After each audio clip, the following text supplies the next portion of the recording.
Esta es tu historia. Esta es mi historia. Pero principalmente, esta es la más grande historia que se haya contado. Esta es la historia de Dios.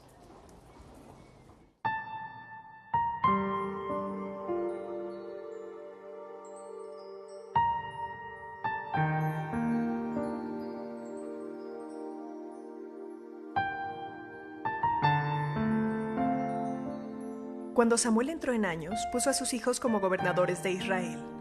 El hijo mayor se llamaba Joel y el nombre del segundo era Abías, y servían en Berseba. Pero ninguno de los dos siguió el ejemplo de su padre, sino que ambos se dejaron guiar por la avaricia, aceptando sobornos y pervirtiendo la justicia. Por eso se reunieron los ancianos de Israel y fueron a Ramá para hablar con Samuel.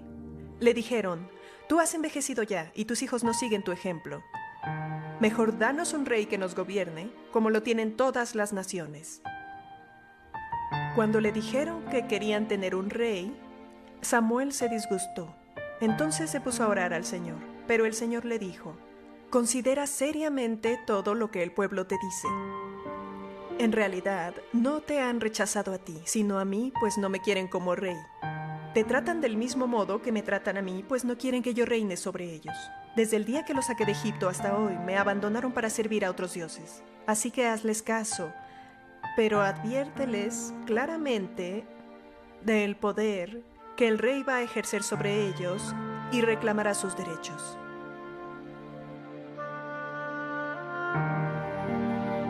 Sesión 10. Mientras más alto se halla, más dura es la caída.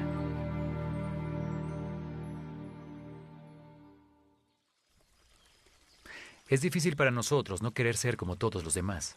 Está en nuestro ADN relacional. Esto es verdad en todas las épocas de la vida, incluyendo la adultez. No hay tentación más grande que durante los años de educación secundaria. Es el lugar entre la niñez y la vida adulta. Esos son los años en los que estamos menos seguros de quiénes somos. Así que somos propensos a querer ser como todos los demás. Yo estaba en la secundaria a mediados de los 70. Los gurús de la moda de esa era decían que el cabello largo, los pantalones acampanados, las sandalias, las corbatas anchas, las camisas de solapa amplia eran lindos. Así que me lo ponía. Creía que esas cosas eran fabulosas. Al mirar atrás, ahora me sobrecojo por lo ridículo que me veía. Nunca pensé que vería en mi vida que ese estilo regresaría, pero ha vuelto a los escenarios. Seguro que nadie caería con eso una segunda vez. Claro que sí. Y fueron millones. Sin duda esta generación va a voltear a ver sus decisiones sobre la moda con el mismo desdén que yo. En el capítulo 10 de la historia, los hijos de Israel pasan por la fase de la secundaria, porque lo único en lo que pueden pensar es en ser como todos los demás. La historia del capítulo 10 comienza con una nota positiva. Dios abre el vientre de una mujer, le da el hijo que tanto ha deseado en la historia secundaria. A Dios le encanta hacer cosas así por nosotros. Ella lo llama adecuadamente Samuel, que en hebreo significa Dios ha escuchado. Me encanta eso. Luego regresa, como lo prometió, y le lleva a su hijo una vez que lo destetó a Elí, el sumo sacerdote, para que sirva al Señor todo el tiempo.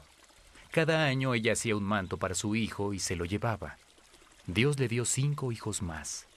Cada año ese manto se volvía más grande, y también la misión que Dios tenía en mente para el joven Samuel en la historia primaria. Él ha sido criado por Dios para hacer que Israel pase por una etapa dura e incómoda. Así es como sucede. Cuando Samuel entra en años, las personas de Israel le dijeron: «Tú has envejecido ya, y tus hijos no siguen tu ejemplo. Mejor danos un rey que nos gobierne, como lo tienen todas las naciones». Samuel se toma esto de forma personal y va con Dios. Dios le responde: «Considera seriamente todo lo que te dice el pueblo. En realidad no te han rechazado a ti, sino a mí como su rey». Primera de Samuel 8:7. Samuel vuelve con las personas y alega con ellas y trata de razonar con ellos para que cambien de parecer. Y esto es lo que responden: «Queremos un rey que nos gobierne. Así seremos como las otras naciones, con un rey que nos gobierne y que marche al frente de nosotros cuando vayamos a la guerra». No está registrado en la historia, pero me imagino a Samuel diciendo el dicho favorito de los padres en situaciones así: «Si todas las naciones te pidieran que saltaras de un puente, ¿lo harías?». Dios les permite tener un rey humano. No es la forma en que él previó que sucediera en la historia secundaria, pero no cambia el resultado final de la historia primaria. Dios sigue trabajando en su promesa para revelar su presencia, su poder y su plan a fin de recuperar a todos. ¿Por qué no le gustaba la idea a Dios? Dios apartó a Israel para que fuera diferente. Comenzó con ellos desde cero y no tenían otra historia que no fuera Dios. Él hizo que llegaran a ser una gran nación y los libró de increíbles situaciones cuando las estadísticas estaban en su contra. Les dio su propia tierra e incluso bajó a vivir entre ellos en el tabernáculo.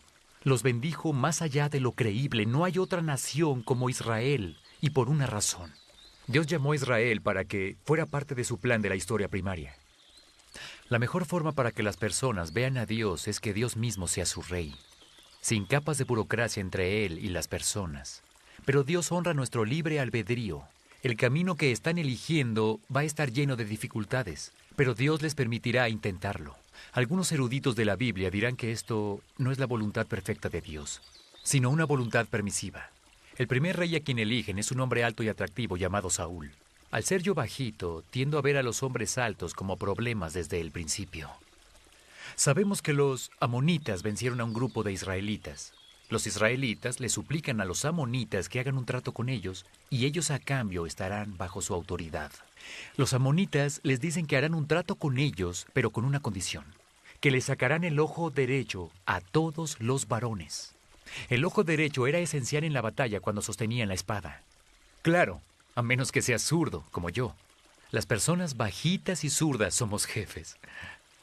La historia nos dice que el Espíritu de Dios vino sobre Saúl con poder, y él se consumió de ira. Saúl lleva a los israelitas a obtener la victoria sobre los amonitas y las personas están emocionadas y lo convierten en el primer rey oficial de Israel. Dios está haciendo todo lo que está en su poder para que Saúl tenga mucho éxito. Samuel les dice, ¿ya están contentos? Samuel les dice que lo que hicieron está mal, pero que Dios lo permite. Aquí está la advertencia para todo Israel y para su nuevo rey. Tienen que seguir a Dios. Si lo hacen, todo saldrá bien. Si no, tendrán problemas. En 2 ocasiones, Saúl distorsiona el plan de Dios. Ambas tienen que ver con batallas. Les voy a contar sobre la segunda. Dios le instruye a Saúl a través de Samuel que acabe con los amalecitas, por lo que le hicieron a Israel la primera vez que se acercaron a la tierra bajo el mando de Josué. Esta era una guerra santa y no con el propósito de expandir el territorio o para quitarle sus valores. Saúl tenía que destruir completamente todo y a todos ahí. Claro que no lo hizo. Dejó con vida al rey y conservó lo mejor de las ovejas y del ganado. Cuando Samuel llegó a la ciudad, Saúl estaba feliz. Samuel oyó que Saúl había instalado un monumento en su propio honor, algo que nunca es bueno que haga un líder. El diálogo no está registrado en la historia, pero se encuentra en 1 Samuel capítulo 15. Cuando Samuel llegó, Saúl le dijo, «Que el Señor te bendiga, he cumplido las instrucciones del Señor». O creía en verdad que lo hizo, o tal vez quería verle la cara a Samuel. Samuel le contesta, «¿Y entonces qué significan esos balidos de oveja que me parecen oír? Bé, bé. ¿Y cómo es que también oigo mugidos de vaca? Mu, mu». En el siguiente verso, Saúl dice, y parafraseo, «Oh, sí, eso. Escucha, me quedé con las mejores ovejas y el mejor ganado para ofrecérselo como un sacrificio a Dios. ¿Qué te parece?». Esto es un caso clásico de racionalización. La visión de Dios era revelarse a sí mismo y su plan para recuperarnos a través de su relación con Israel. Y Saúl está distorsionando o representando mal a Dios, lo que hace que las personas tengan una idea equivocada de él, como alguien cruel y ambicioso, en lugar de justo y santo. Samuel le dice a Saúl que Dios lo rechaza como rey. Sus acciones están distorsionando el carácter de Dios para los israelitas y para las naciones circundantes. Las acciones de Saúl ahora están afectando el plan de Dios en la historia primaria. Y esto no va a pasar. Dios honra su decisión en la historia secundaria, aunque no parezca sabia. Pero esta decisión está afectando la historia primaria. Dios intervendrá y hará un cambio. Va a encontrar un rey humano que tenga un corazón conforme al suyo y que les permita a los demás ver a Dios a través de su liderazgo. Eso lo veremos en el capítulo 11. Pero no hay que perder la oportunidad de aprender del deseo extraviado de Israel de ser como todos los demás. Dios llama a los cristianos a vivir con estilos de vida claramente diferentes. Jesús nos reta al decir que aunque vivimos en el mundo, no pertenecemos a él. Pablo nos advierte que no dejemos que el mundo nos conforme a su propio molde. Tenemos un llamado diferente en la vida, representar a Cristo ante los otros por la forma en que vivimos. Alguien dijo correctamente, tú y yo podríamos ser la única Biblia que una persona lea.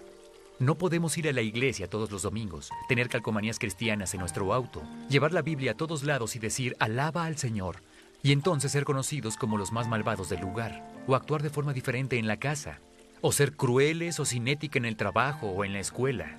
Cuando hacemos eso, no representamos bien a Dios y perdemos nuestro verdadero llamado para alinear nuestras vidas a su historia primaria.